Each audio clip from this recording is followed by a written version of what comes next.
It is the practice of respecting all forms of life. Whether we give material possessions or our time and energy, we are practicing the giving of wealth. As Buddhists, we believe that those who have wealth now were generous in the past, and those who give wealth now will have wealth in the future.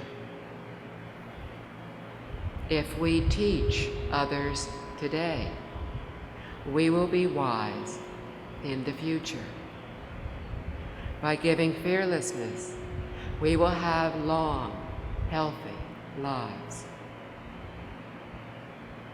The giving of intangibles, of fearlessness, of teaching, of our abilities and energy costs us nothing, but it has the potential to change ourselves and to help others.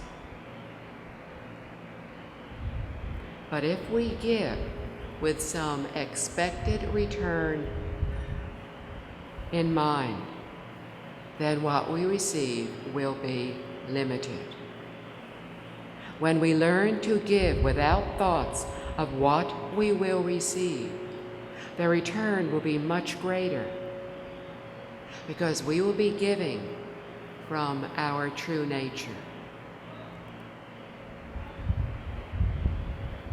One of our major challenges to becoming awakened is greed, which results in our clinging to things, people, and ideas.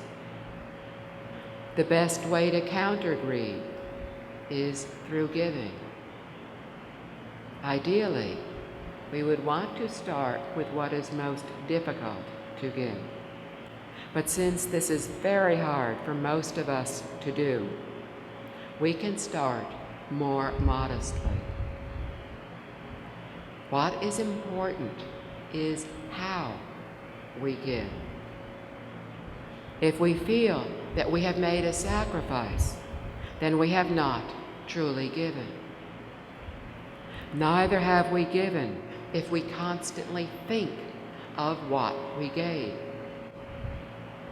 or even wish that we still had it.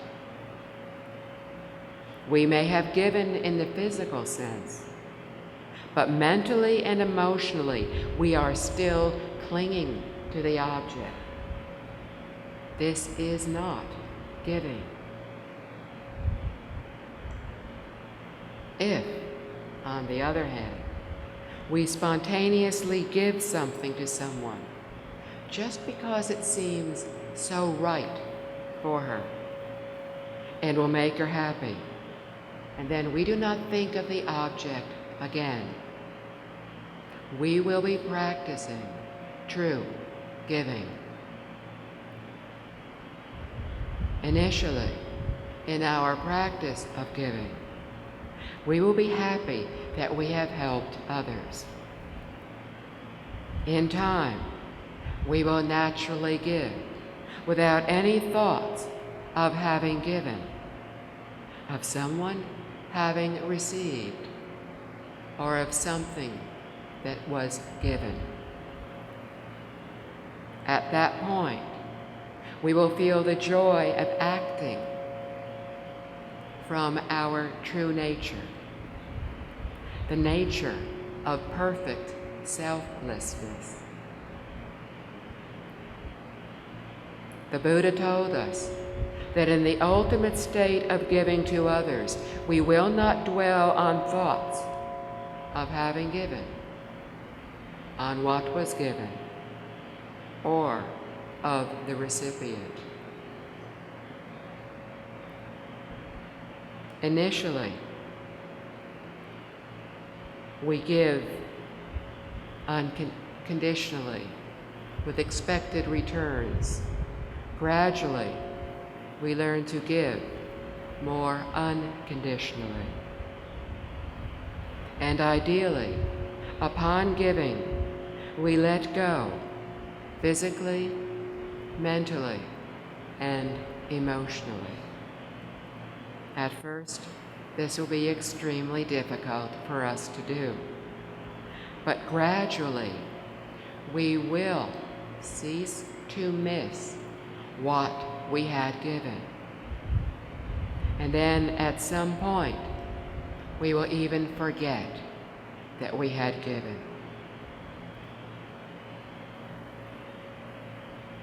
In the practice of giving, we need to give what will make the other person happy.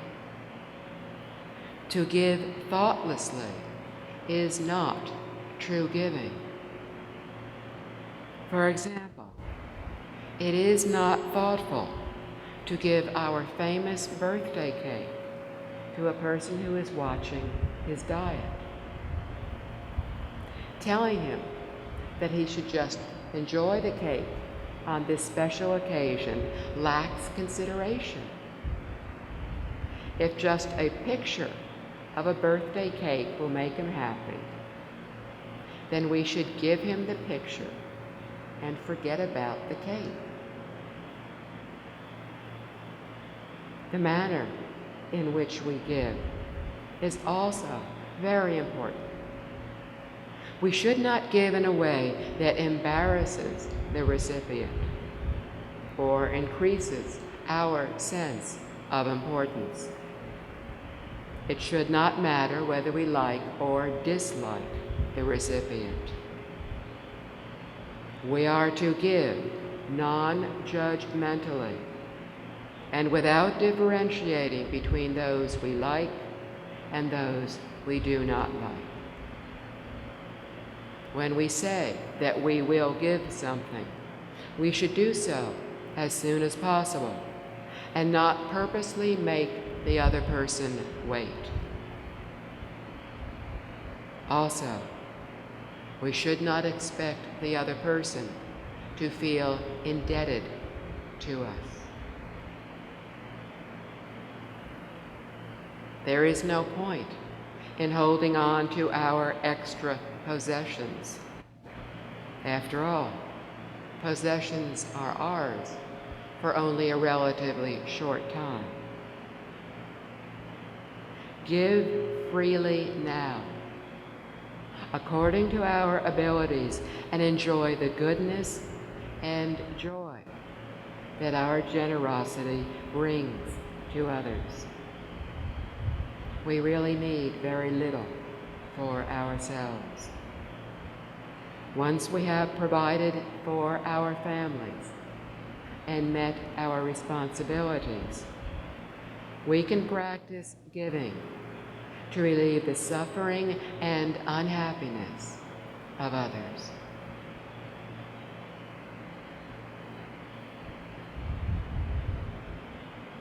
The second paramita is moral self-discipline, which counters worries and unhappiness and enables us to continue on our way to awakening. In a more literal sense, it means abiding by the precepts, which can refer to the 5 precepts, the bodhisattva or monastic precepts. In a broader sense, the second perfection means ethical behavior, our following the rules and customs of wherever we are. Initially, as we begin our practice of discipline, we can refocus on refraining from harming others. Gradually, we will begin to develop and increase our virtue. The ultimate form of this practice is to benefit others. Properly practicing moral discipline requires us to use good judgment and wisdom to determine what is appropriate or inappropriate. By allowing ourselves to be led by our desires and acting impulsively, we can easily harm others and ourselves. Actions that benefit others now and in the future are appropriate. Actions that bring short-term benefit and which can harm others in the future are inappropriate. Also inappropriate are actions that are done to benefit solely ourselves, especially at the expense of others. To guide us in our cultivation of non-harmful behavior, we can observe the 10 virtuous conducts. These are divided into 3 major categories: physical, verbal, and mental.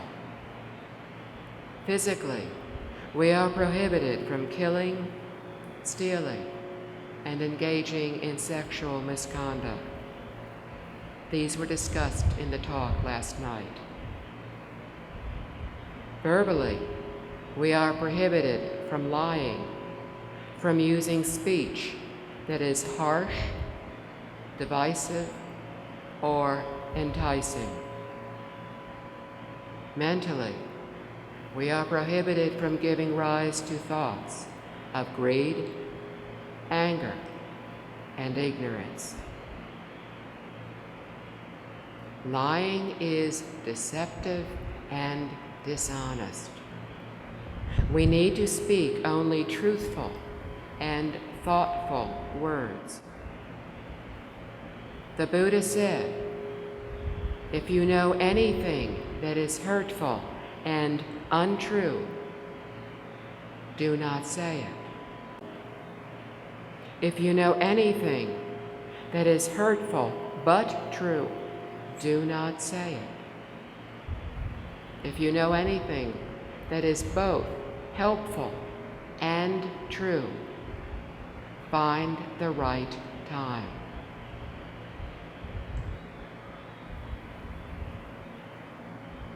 We lie because we are attached to our ideas, possessions, and other people. We modify the truth to protect our self-image. We embroider the truth to make things sound better or worse than they are, perhaps because we want to be praised by others, or because we are afraid of appearing incompetent.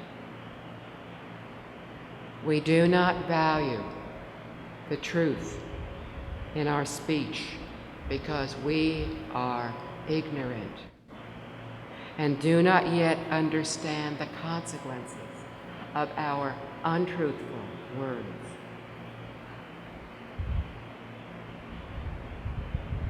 If we wish to practice thoughtful and caring speech, we do not use abusive speech like shouting or bad language. To speak harshly to others can destroy their peace of mind and that of all those around us.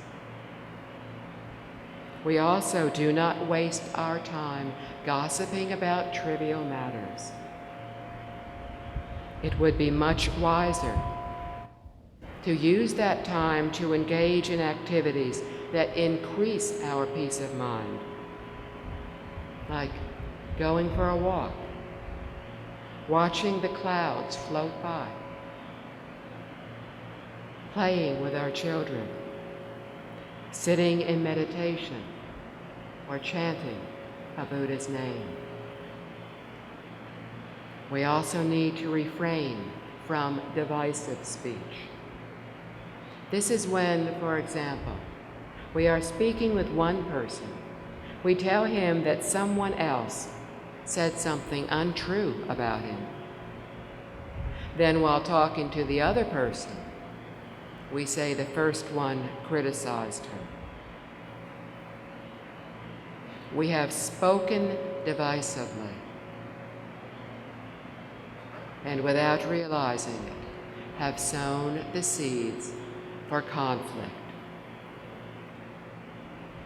Instead of using words to deceive others, we can ask ourselves if what we are about to say is correct, honest, and beneficial to the other person.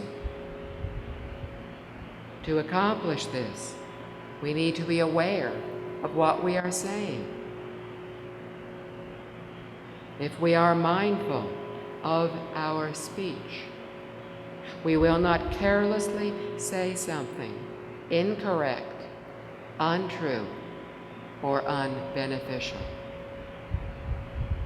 If we are paying attention to what we are saying and to how the listener is reacting, we will be able to see if we upset or irritated the other person.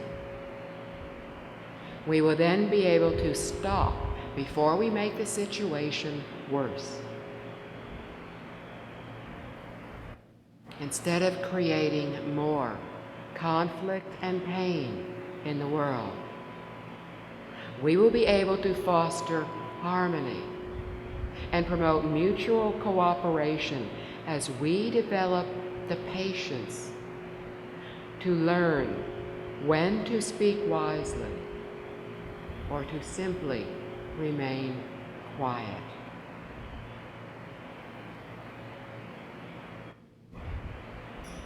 In all of our speech, we can stop ourselves from harming others by refraining from using speech that is self-serving, careless, or inappropriate. Usually, we speak without first thinking of what we are about to say or how it will affect others.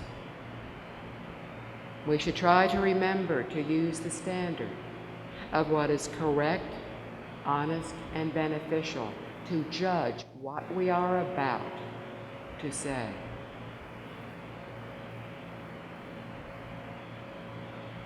The Buddha told us that speech karma is our most commonly committed offense, and thus our speech karma causes more problems for us. While our thoughts do affect others, they are subtler, and thus their consequences are lighter. And while we may think of doing something, the opportunity to physically act on the thought may never present itself. So we have natural roadblocks in the creation of physical karma. But speech karma is so easy to commit. We simply open our mouths and all the unkind, thoughtless, angry words come tumbling out. Speaking is so easy, but so potentially harmful. Our physical and verbal behavior, the first and second components of the 10 virtuous conducts, can be good or bad depending on our thoughts, which is the third component. It is our thoughts, which usually arise from varying degrees of greed, anger, and ignorance, that are the precursors of our behavior. Greed, our craving for material things and pleasant experiences, and much more, comes from our preoccupation with self. What begins as self-preservation, our needs to meet basic requirements of shelter, food, and clothing, quickly expands to our desiring that which we do not need and more of what we already have. We equate the accumulation of things with happiness and success, and so fall into a cycle of wanting, obtaining, and more wanting.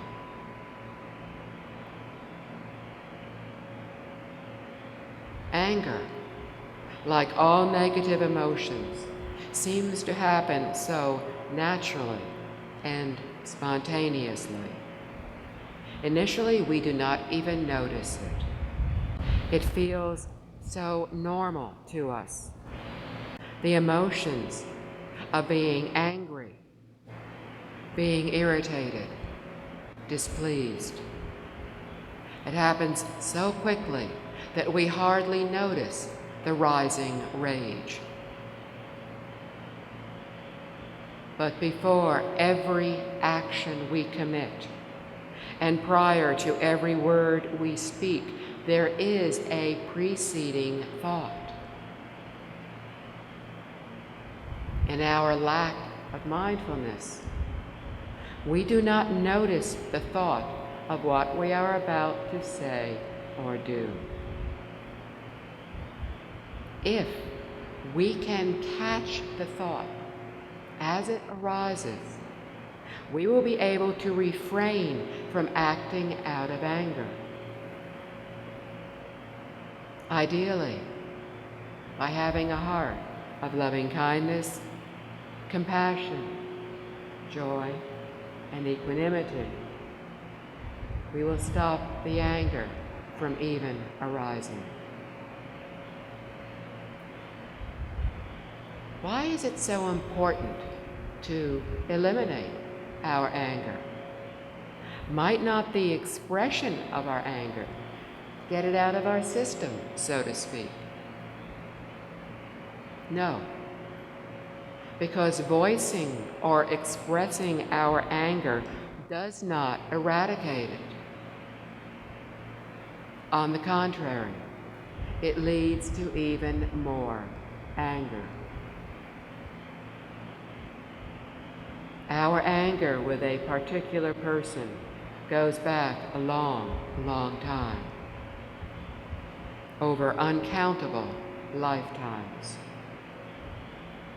Most of the time when we are speaking with another, we fail to be mindful of what we are saying. We may carelessly say something and hurt another's feelings without even realizing it. In so doing, we have contributed to planting another seed of anger in the consciousness of the other person. The recipient of the angry outburst may not think anything of it, at least not until we meet again. And that seed of anger matures.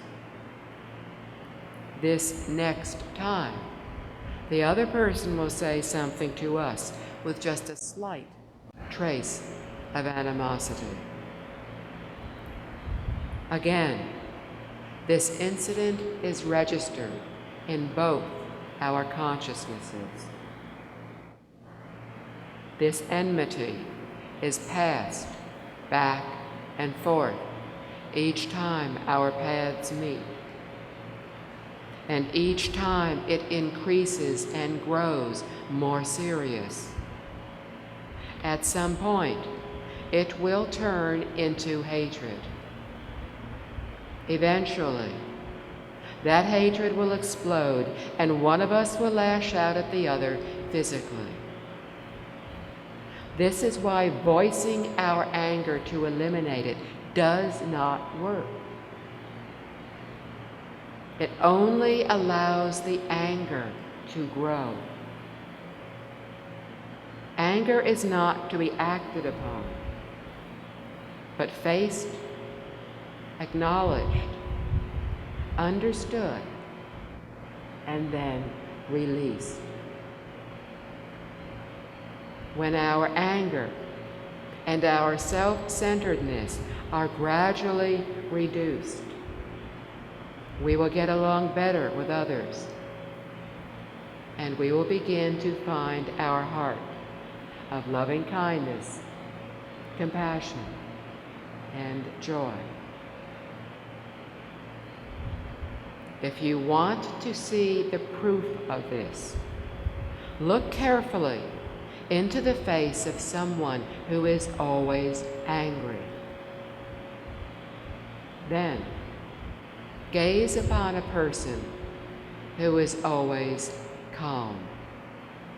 Decide which one you would like to look like, which one you would like to be.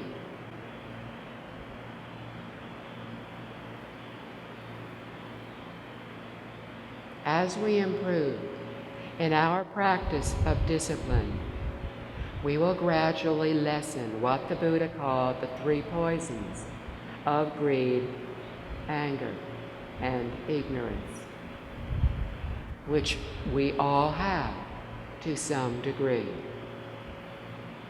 If left unchecked, this greed and anger of ours will grow and spread, eventually consuming us. Not understanding what is happening, we allow this to happen because we are ignorant. This ignorance is not the lack of intelligence or a derogatory remark about someone's abilities. Ignorance is a lack of understanding of the underlying truths of what is happening to us and around us. It is not knowing, or perhaps not believing, in causality, or in the impermanent nature of everything that is conditioned. It is believing that we exist independently of everything around us, rather than realizing that everything is interdependent. It is thinking that happiness comes from outside of us, that it lies in other people, possessions, or ideas. It is the belief that it is okay to differentiate between those we like and dislike, that it is correct to look out for ourselves at the expense of others, and that it is reasonable to judge others based on personal opinions and not on the facts.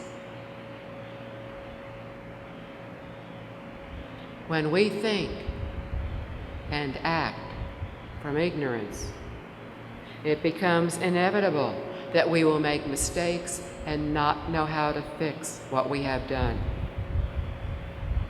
As we begin to replace our ignorance with understanding, we will find our greed and anger slowly dissolve.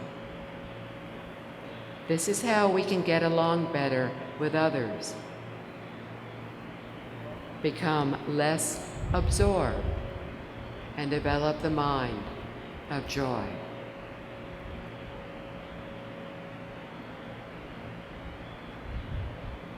The third paramita is patience, which counters anger and hatred and helps us to avoid arguments and to achieve our goals.